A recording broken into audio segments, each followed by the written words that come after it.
اعوذ باللہ من الشیطان الرجیم بسم اللہ الرحمن الرحیم فآمن له لوط وقال انی مہاجر الی ربی انہ هو العزیز الحکیم۔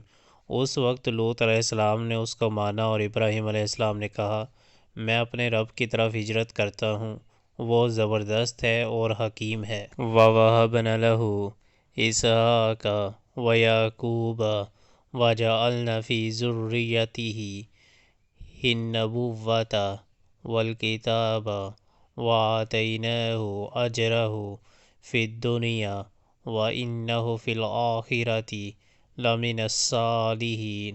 اور ہم نے اسے اسحاق علیہ السلام اور یعقوب علیہ السلام جیسی اولاد عنایت فرمائی اور اس کی نسل میں نبوت اور کتاب رکھ دی اور اسے دنیا میں اس کا اجر عطا کیا اور آخرت میں وہ یقیناً صالحین میں سے ہوگا۔ وَلُوطًا إِذْ قَالَ لِقَوْمِهِ إِنَّكُمْ لَتَأْتُونَ الْفَاحِشَةَ مَا سَبَقَكُم بِهَا مِنْ أَحَدٍ مِّنَ الْعَالَمِينَ۔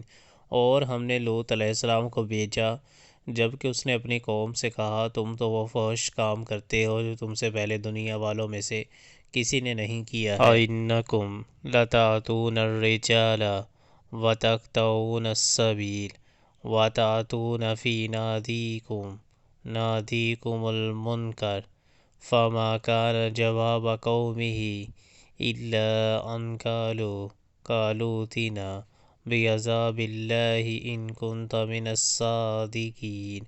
کیا تمہارا حال یہ ہے کہ مردوں کے پاس جاتے ہو اور رہزنی کرتے ہو اور اپنی مجلسوں میں برے کام کرتے ہو؟